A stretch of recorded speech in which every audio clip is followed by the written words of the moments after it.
You know what?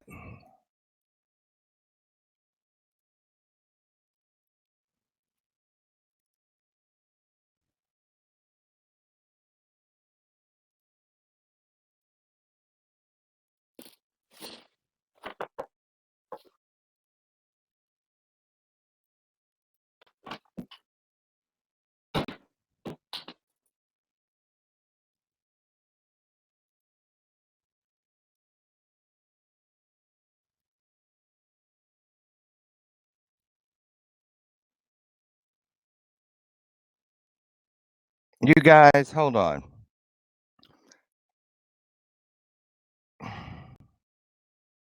I am trying. Can y'all hear me? Um, Good morning. I hope you can hear me. Let me check some things here. Let me turn the. Can you hear me? Okay. I see you can. Okay, something's going on here. Good morning, good morning, good morning. Life is like a box of chocolates. I did not know I was getting that one when I pulled it out this morning. Yeah, I had our guest all up on the screen. She didn't even know it. Um, she, yeah, they saw you already, Carol. I see you in the green room. Hi. So anyway, good morning, everybody. Mm. I just went ahead and skipped over here to the screen you're looking at now. Good morning. How was your weekend? You guys, Lord, oh, thank you, Jesus. Thank you. I just want to say how grateful I am to be back in the midst of my Facebook family here. And thank you guys for all of your prayers and all the warm thoughts that you were sending over the weekend. For those of you who don't know what I'm talking about, you may have seen or not. I did a brief live last night, and um, I posted a meme dedicated to my late brother-in-law, Joseph Barnes Sr. Yeah, we got the news Saturday afternoon. You know, my brother-in-law had been dealing with some chronic pain for years from some horrible accidents, both involving two of them, both involving a drunk driver. He was not the drunk driver; he was the victim, but two that nearly killed him in a span of about 10 years. And the chronic pain that he lived with, he just couldn't take it anymore. And unfortunately, Saturday, he took his own life. And that was the first time anything like that had ever happened in our family. And so we, of course, you know, got right to Michigan, and so thank you all, and continue to pray for the children. He had four children. My sister is in the hospital; her blood pressure is so through the roof, as would be expected. And so I thank you guys for your prayers and your support in times like these. You don't know, you wake up one day and you never wake up that person again because something like this happens and changes everything. So I encourage you. My live last night was to encourage you and to remind you to don't wait until the phone is ringing off the hook because everybody's passing. That's what was happening. I could not believe how quickly the calls were coming in Saturday once the family chain of, you know, guess what happened? Guess what happened? Started. And I'm like, why does it take something like this, for us to reach out? So don't let that happen. Okay. There's something good in all things, and we need to do better. So anyway, so listen, life is like a box of chocolates. Absolutely right. Which one of those chocolates contains your rich, ooey gooey, delicious center? The center of the chocolate is your story.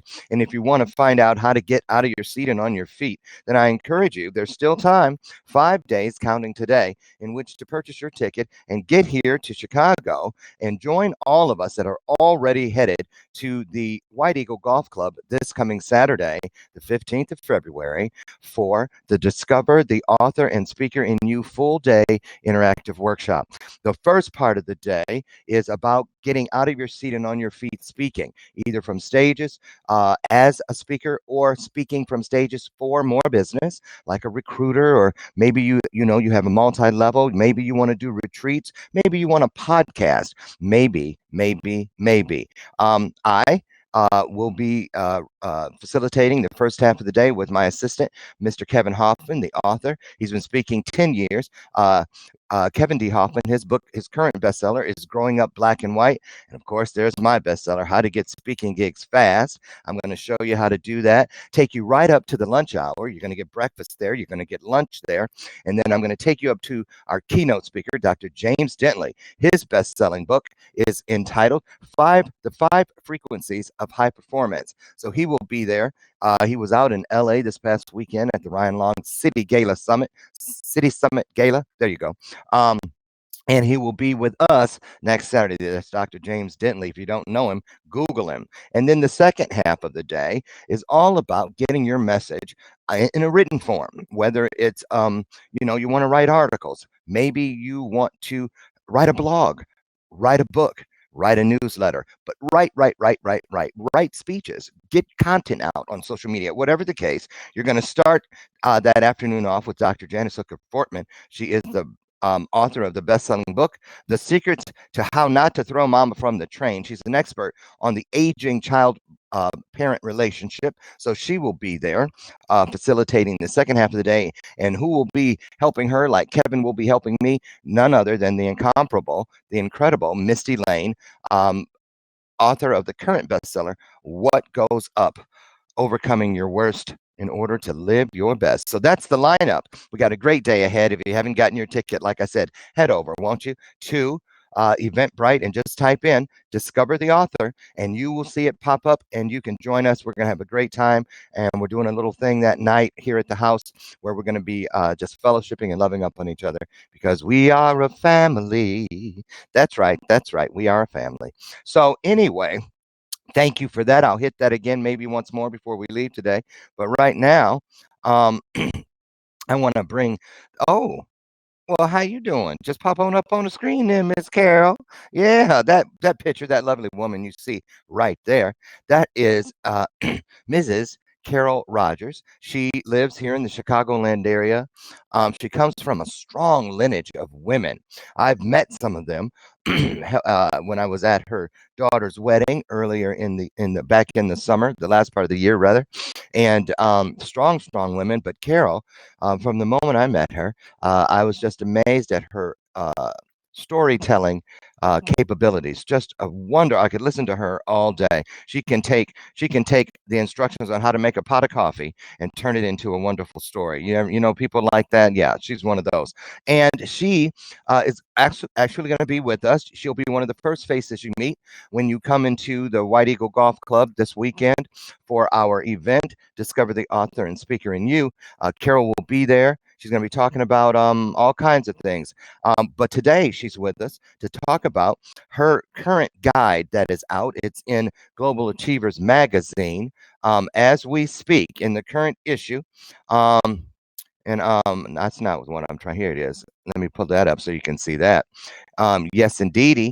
There it is. Look over here. Yes, on the left. Carol Rogers, even though, these big companies and stuff, sometimes they mess up. They spelled her name wrong. I heard about that one. It's ROD, like David, GERS, Carol Rogers. And there you see it right there. A perfect vision for 2020.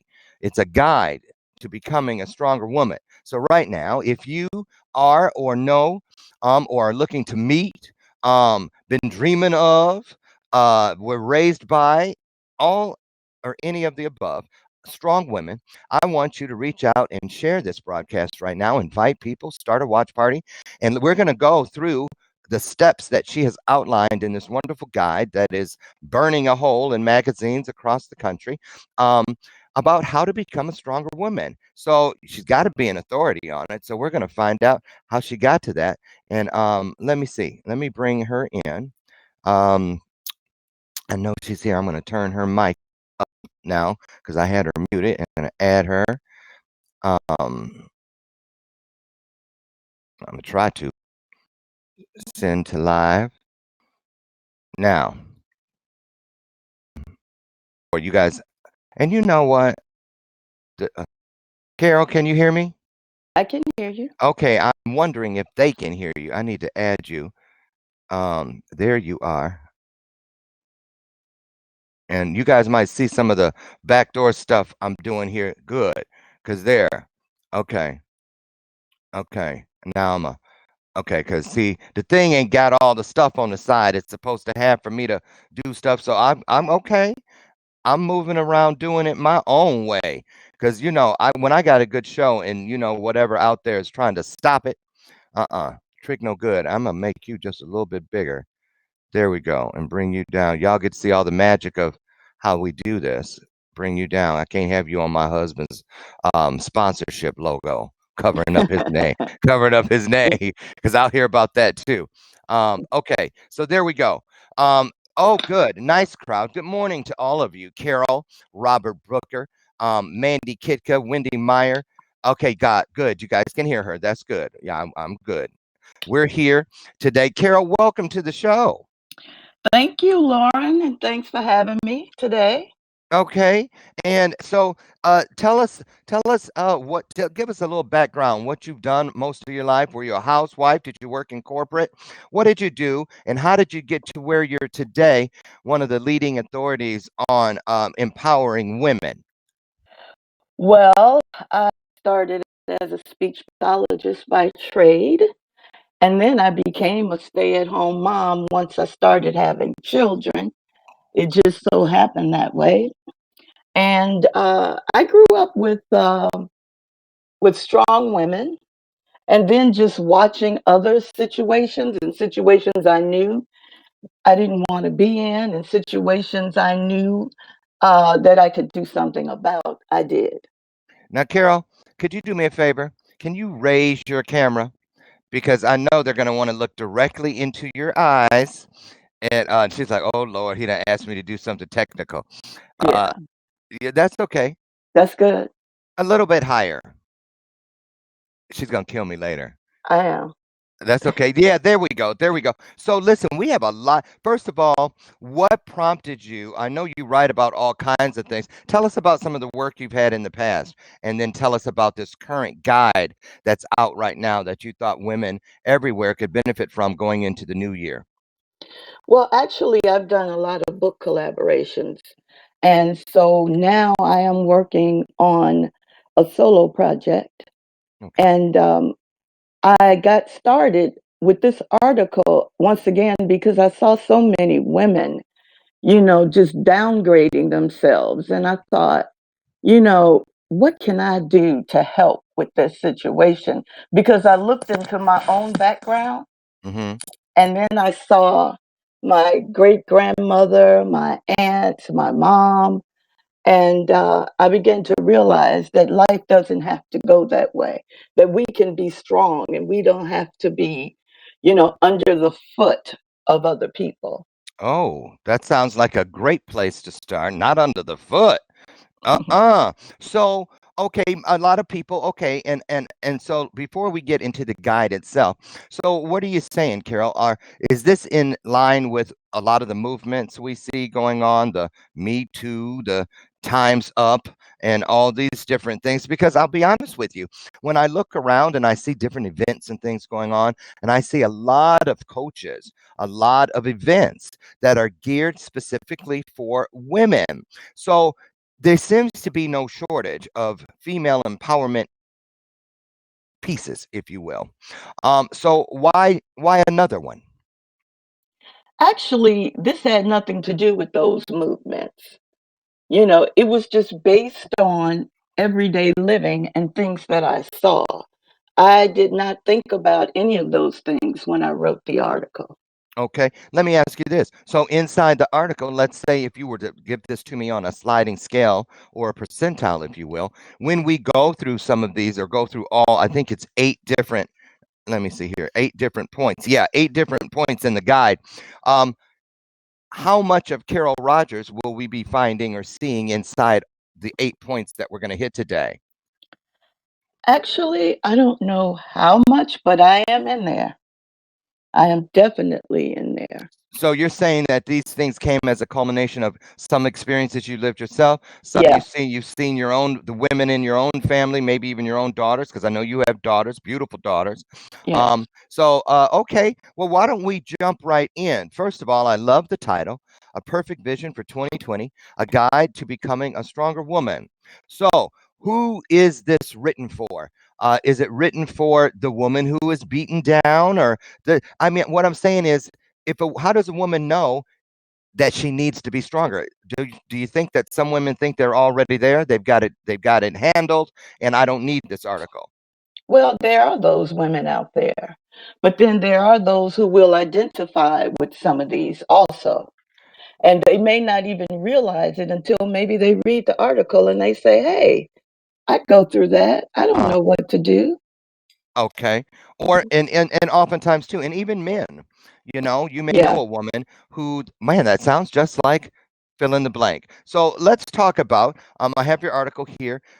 And so I'm assuming, Carol, that you laid these out in some type of order on purpose, of course.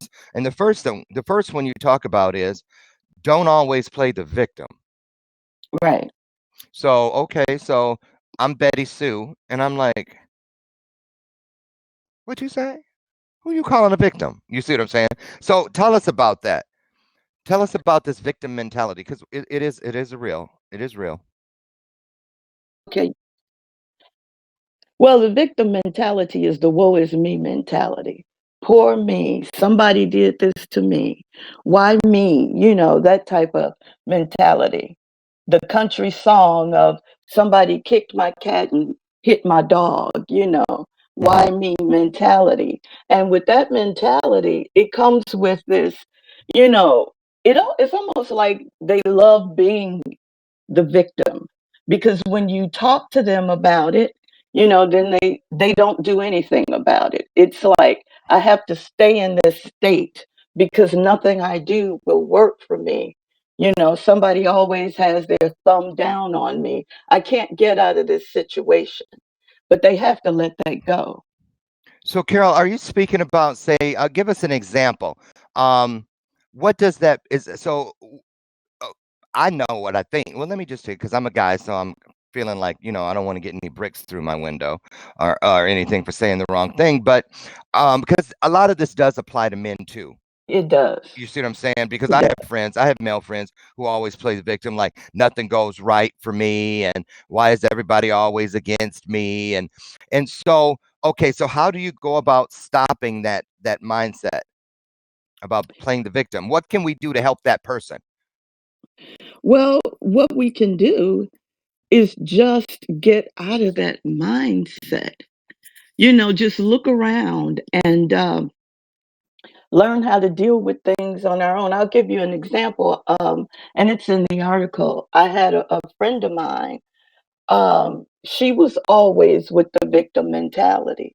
This happened to me. That happened to me. My daughter beat me up. This went. This.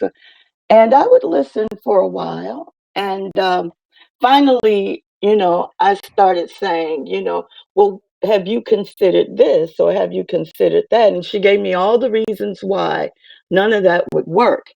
And it got to the point where it felt like she was in my brain and just twisting it, Mm, because her victim mentality was bringing down my energy, and I just had to let her go. I loved her as a friend, but as a friend I had to let her go, because sometimes that's how you help people. You don't mm, help them by always sitting there listening and singing the song with them. mm. Sometimes you have to put your foot down and you have to let it go. Okay, so you guys know, here's a great time for me to remind you of our new addition this season, the bell of purpose. When it rings, because the truth has a ring to it, that means that we can get behind and we can pick up whatever our guest is dropping down, dropping off. So, there you go. That's right. There you go. You guys getting it now. When you hear that bell, throw some love on the screen. So, Carol, and I think that's great because nobody needs to be singing that duet.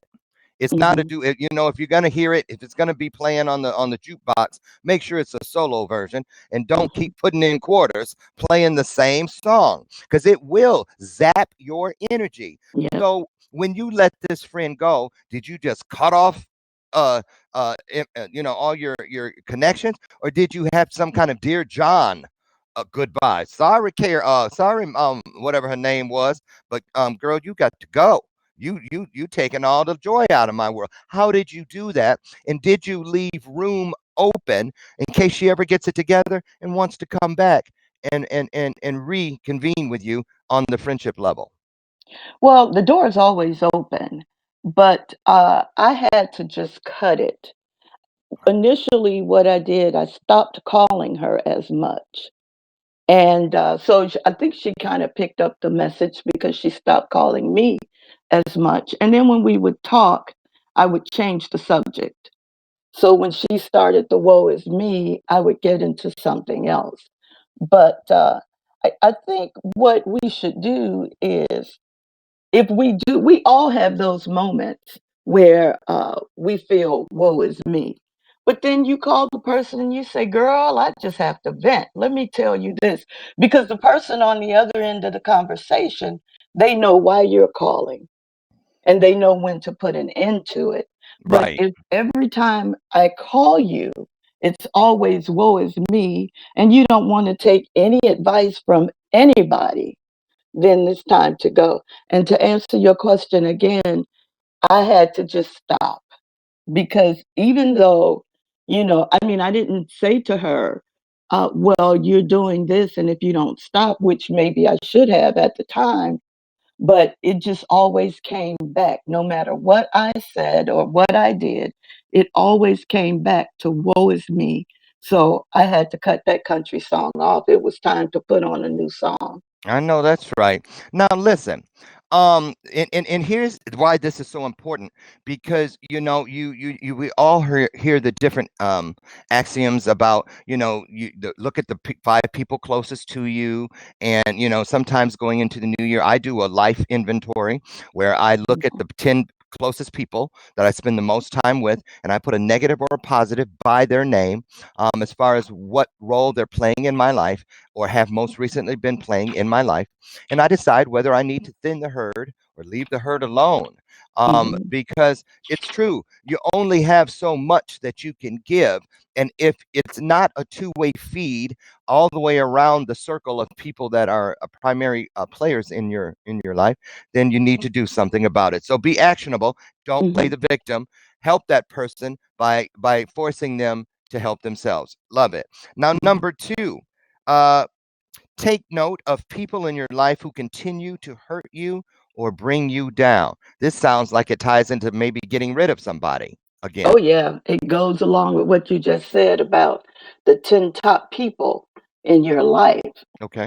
because they're those people who always have, again, something negative to say to you or about you, or they aren't in your corner, or they have the crab in the bucket mentality.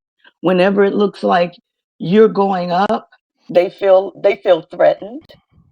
So, and then it also refers to the fact that maybe there's some people who need to leave your life and you want to hold on to them.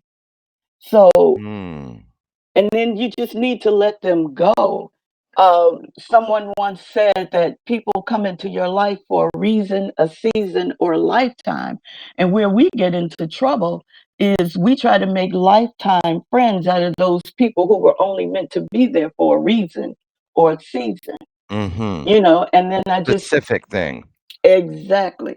It just means that it's just time in your story for them to go. It's no, Mm. it's nothing against you. It's nothing against them. It's just that their part in your story is over. It's time to start a new chapter in life. So let me ask you this, because this is a real thing too. Um, it used to be like your friend, okay? The example you gave us when about the one who played the victim all the time, and you had to sever that relationship for the betterment of both of you. Now, Hmm. but that was in person. You were actually calling and connecting. Now, I know for a fact because I've experienced it, and those of you out there, I'm getting ready to ring the bell because I know you know what I'm talking about. I have unfriended someone before on social media. And do you know, people will take that so personally. It's like you might as well have talked about their mama. I am not kidding. I mean, I have had people's faces when they go, well, da da da da. And I go, oh, that's because I unfriended you. And they're like, what? And so talk about this. I mean, is it the same process if you are really sincere and you're invested in becoming a stronger person, in this case, a stronger woman, and you need to thin the herd? Should you do it in a digital form, or is this something that really needs the true attention of face to face, heart to heart? Well, actually, Lauren, it depends on the reason that you unfriend them. I unfriend people for a multitude of reasons, but it just depends. And it also depends on whether you want the door to stay open or not. So, Mm, but then their presence in your life, what is that doing to you as a person? So if it's time for them to go, it's time for them to go. And it's time for you to let go and stop mhm. worrying about how they're feeling. Because if their presence in your life is bringing you down, what does it matter how they're feeling? Right, Because right. they're bringing you down and you cannot be your best self around that person. And then when you're around negative energy, you take that energy and you share it without even realizing it half the time. That's a great point. Now, you also say in section number two that, just remember, if a person can walk away from you, that only means that their part in your story is over. Hmm. These words can be empowering if we allow them to be, and they keep us from blaming ourselves if a relationship doesn't work out. And so, are you saying that even though we do the hard road, the tough love thing sometimes, and have to let people go, that means letting go is more than just saying goodbye. It means really wishing them well and moving on yourself. Correct? Exactly, exactly. Okay. It's wishing them well and, hoping that maybe one day that you can reconnect.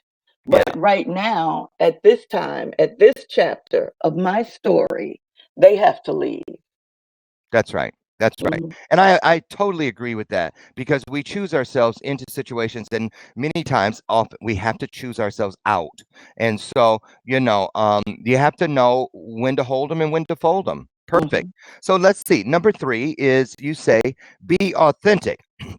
You go on to say, we need to be who we are. Wherever we are in life, we can only continue that facade for so long before the real us emerges. At some point, someone will see us for not being the person they thought we were, and they just may call us on our fakeness. So, talk about that.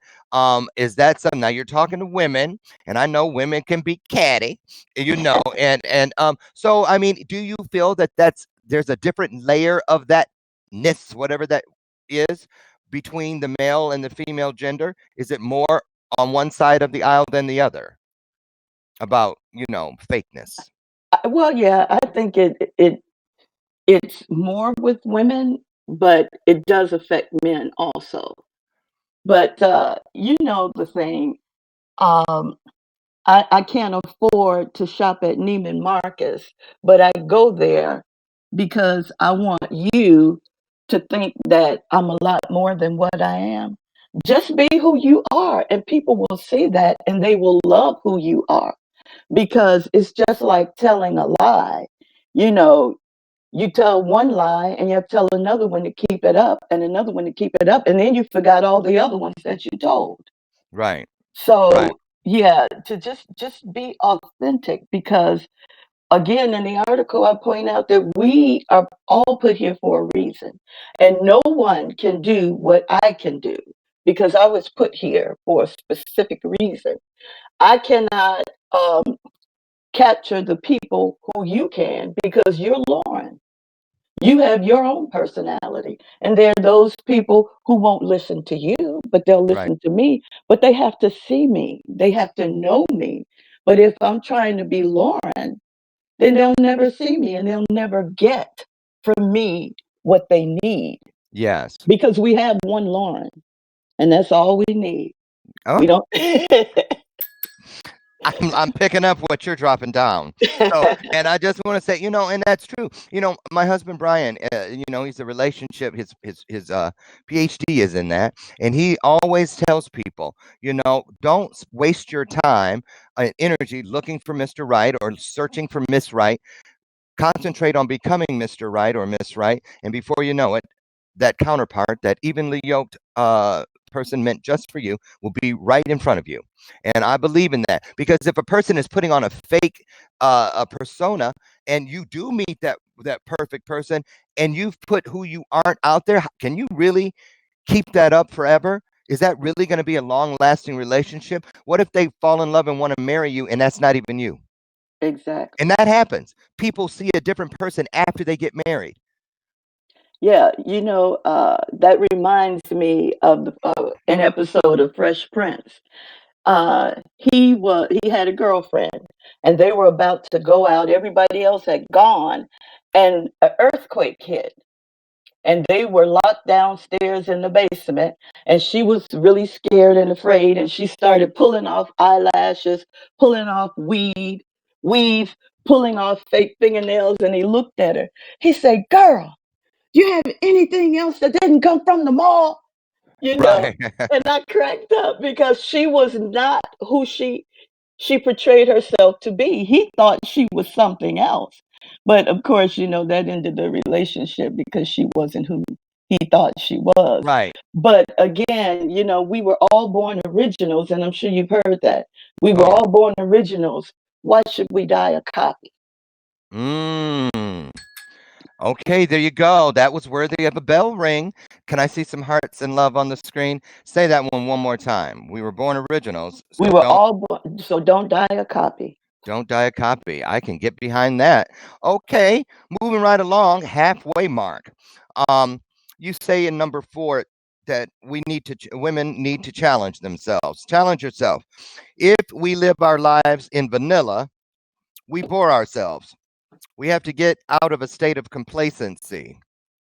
If our lives are dull, it may be helpful to shake things up. We need to push ourselves out of our comfort zones on a regular basis. Talk about that.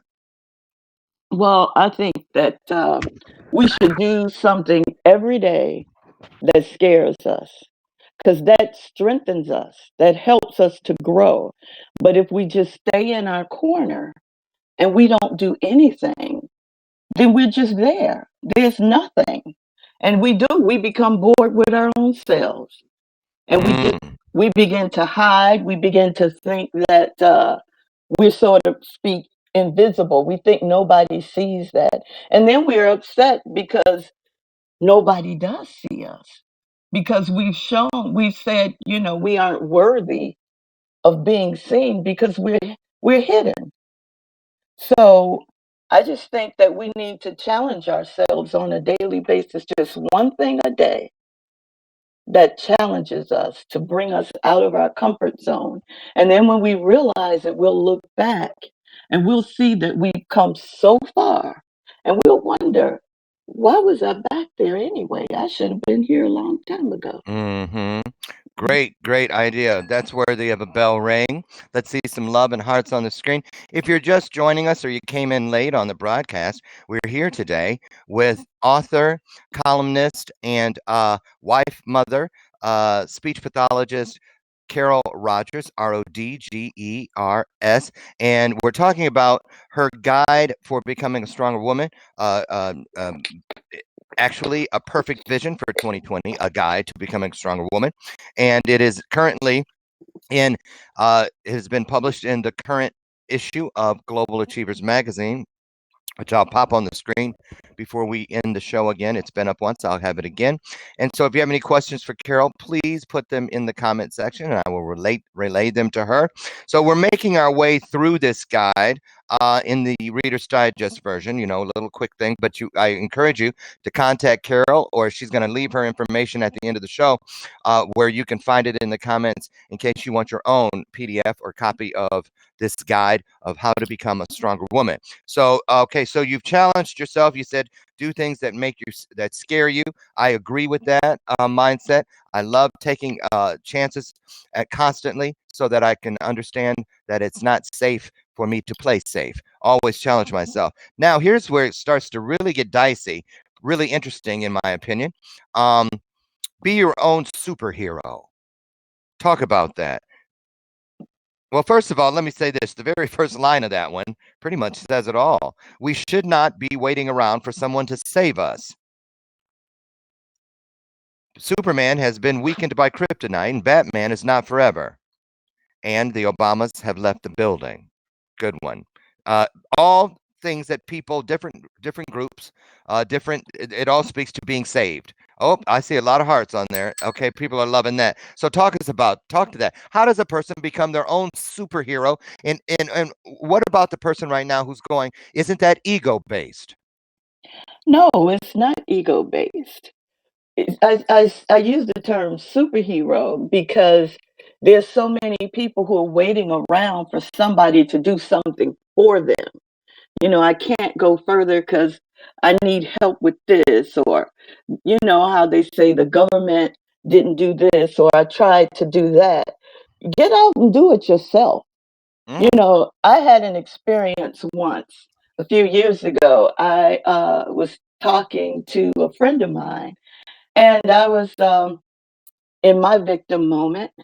And I said, I probably won't ever get a surprise birthday party because my husband hates surprises. And she looked at me and she said, well, give your own self a party. And it was like it ding ding. I had never thought. sort of like that. Yeah, I had never thought about that before. Why am I waiting around for someone to do for me what I can do for myself? Mm. And that's what the superhero mentality is. It's not I'm better than you or here I am to save the day, but then I am here to save my own day. I'm not Yeah. waiting on someone else to do it. I love the way you say this. You go on to say, this doesn't mean we will never need help because we will at some point. This simply means that we help ourselves first, then call for help if and when we need it. Hmm. Asking for help is also a part of becoming strong. Yeah. And that, let's talk about that for a second, because a lot of people really don't know how to ask for help, or they feel that it is some sign of weakness. And none of us can do anything completely all alone. Hmm. I don't think, but why do you think it is, Carol, that we find it so difficult to be vulnerable enough to say, listen, I need some help? You hit it in a nutshell when you said vulnerable. A lot of people don't like being put in that position. They think that they can do it all or they should know how to do it all. And then some people feel like if I ask, they'll look down on me, because I have this facade that I'm this strong person. Mm. So that if I come to you and ask for help, you'll see that I'm not really authentic or the person Ah, that I said I was. that's a great point, because and that ties back to be authentic, because it's true. And I've been in that. I think we all have, if we are going to be completely honest, Hmm. where, excuse me, we have made it look so fracture free, Hmm. that we have built this persona that we've always got it together, that when it's not, we can't let on, Hmm. because we have to continue that thing that we have created, that facade, so it's basically equates to painting oneself into a corner, Hmm. pretty much, wouldn't you when you say? Yeah, and then if you can't ask for help, that's a sign of weakness. That's not a sign of strength. Because no man is an island. And as you said, we all need help sometime. But then there are those times when we can get up and do it for ourselves.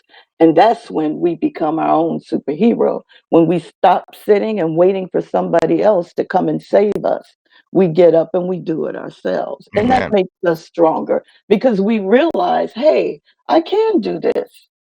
I can do it because we're sitting in our corner thinking we can't. But if we just get up and try, as long as we've tried, that's all we can do. We do our best and we can't do any more than that. And we can't ask people for any more than their best. And once they've done their best, that's all they can do. And we see that. Yes, And that's one of the. No, go people ahead. will be more willing to help you. But if every time something comes up, it's could you do this for me? Or I need help and you haven't tried, that goes back to the victim mentality. And you you're right know. back at the beginning again. Right, Mhm. right. And and that's so true. That's so true. And so I want that to sink in for a second, you guys. I want you to really let that sink in because that is a big, big, big, big part of this whole thing. All of these. This is great information. We're in the midst. We're past the halfway point. Everyone, thank you for joining us.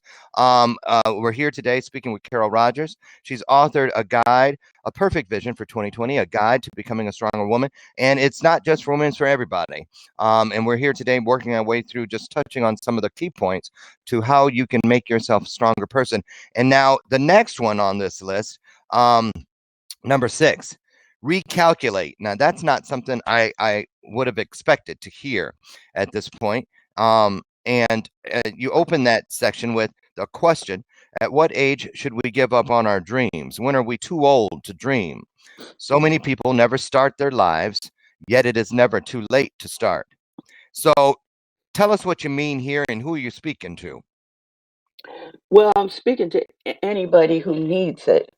But what I mean is there comes a time in life where people think they're too old to do something. Well, I should have done that when I was younger. I'm too old. But you aren't too old. As long as you're here on the face of this earth and you're breathing, you can start from where you are.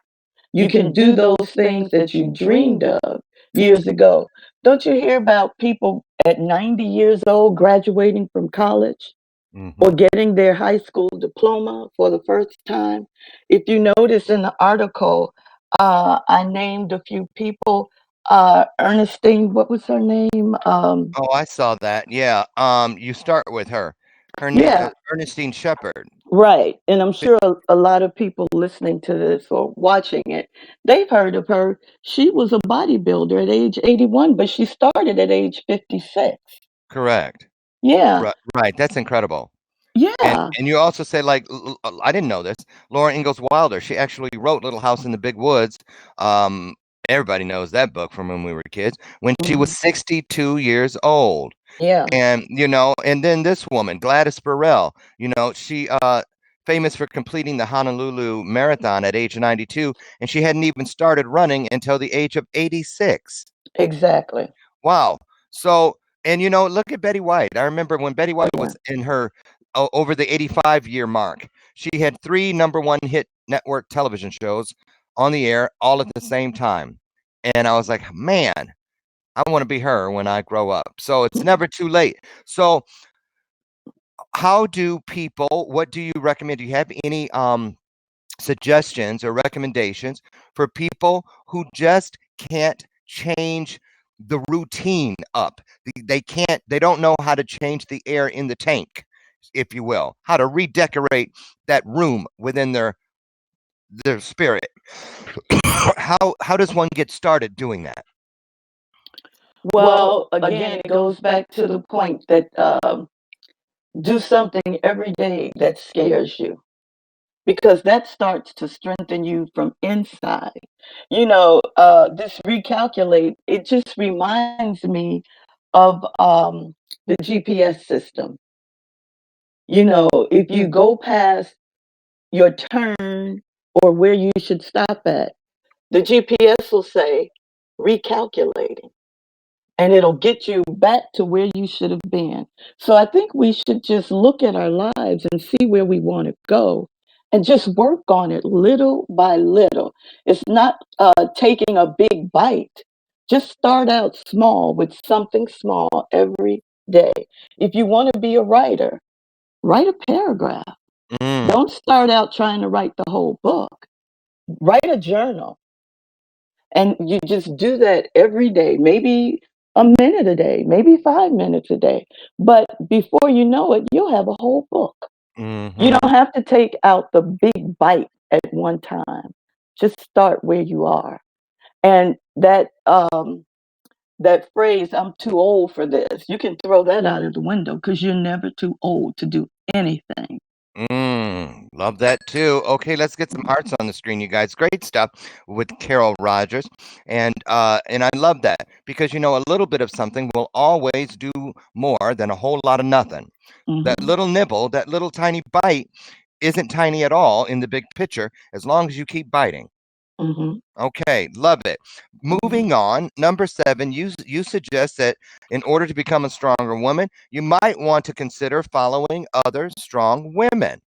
Mhm. Your question is why reinvent the wheel?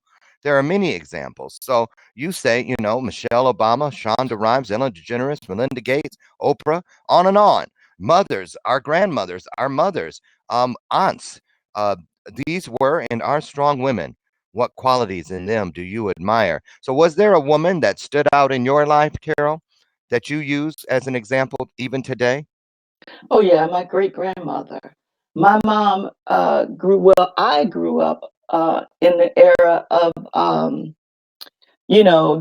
the woman stays home and he's the king, the man's the king of the castle. And I saw that in my mom. You know, she, made the dinner, made my dad's plate, set it in front of him. Hmm. And I just watched that. And I remember my great grandmother. She told me a story of her and my great grandfather. Of course, he was dead by the time I was old enough to know who he was. But Hmm. she said they were having a disagreement, and she told him, she said, "Listen, Joe, I ain't beholden to you, and you ain't beholden to me." And she told him, "We're gonna get this together, or we just not gonna be together." And Uh-oh. the thing that stood out was I had never seen that or heard that, and I thought, you can do that. And so I began to follow her and watch her, and I said, when I grow up, I'm gonna be like this woman right here. Hmm. So that was pretty much my example, watching other women in my family. And with my mom, although she did it for a while, but one day she woke up and she remembered who she was, and she realized, look, times are changing. I work like you work. So we're going to do this together, or we aren't going to do it at all. And I thought, okay, okay, here's some more strength I can pull from. So Okay. yeah. So really look and process and take a close inventory of the examples that are in your everyday life and in your own family dynamic, and then go from there. Well, yeah, and I think about Ellen DeGeneres. Um, I think about where she started and where she came from, and I think about the movies that she was in initially, where she was in a male female relationship, but that wasn't who she was, Hmm. and she soon put that down. And when she stood up and said, "I'm not going to do this anymore," look at where she is today. Right.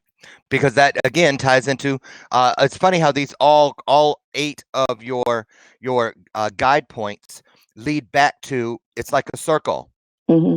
a circle of growth, a circle of life, if you will. If you do one, if you find one, a place where you can start, it will help lead you back to the others until it's just one continuum. So I love that. So, okay, follow other strong women, examples that are around you. Find Hmm. somebody that you look up to and try to learn more about their mindset and how they have made it to where they are. Great, great Hmm. stuff. Um, Hmm. the final one, number 8, is find quotes and affirmations that speak to your situation and speak them every day. You recommend affirmations every day. Say them 2 or 3 times a day if you need to. Hmm. If there's a particular affirmation that speaks to your situation, say it more than one time during your session. Just repeat them until they become a part of you, and repeat them until the negative becomes positive. And so you've provided a few here, and I want to read those real quick. So if you have a pen and paper, you guys, or maybe you'll just remember them. Or if you request a copy of this from Carol, you'll have your own. She says, say things like, I have a strong and positive mentality. I challenge myself every day. I am enough. I have people in my life who continually motivate me and lift me up. That sounds like a reminder, and that's good Hmm. information. I am enough. I am honest and real with people. I am my own superhero. I am thankful. I will not give anyone permission to disrespect me. I have been blessed with qualities that uplift others, even on my hardest days. And again, I am enough. Now, you say, I am enough 3 times through that list. So Mhm. why is that the one we have to keep coming back to, drilling over and over inside our own psyche, our own personality, our own persona? Why must we continually remind ourselves that we are already enough? Well, Lauren, that goes back to the point where it says, find one that speaks to your situation and repeat it over and over again. And that was kind of why I used that one because there was a point in time where I was like pulled in all different directions, and I just felt like I can't do all of this. Mhm. But those were things that I had to do. So I had to tell myself, I am enough, you Right. know. So whatever I'm giving out on this day of myself, it's enough. So Got it. so I might say I'm my own superhero, but I'm enough, I'm you enough. know. Exactly. Mm. I won't play the victim role because I am enough, you You know, know. that reminds me at the end of The Color Purple, the movie and the stage play, and we recently saw it this summer, the stage play, and I love that. You know, if you remember, any of you, if you've seen it, at the end when Celie is telling Mister, you know, she says, "I may be dumb, I may be black, I might even be ugly, but thank God I'm here. Mhm. I'm here, and that is enough."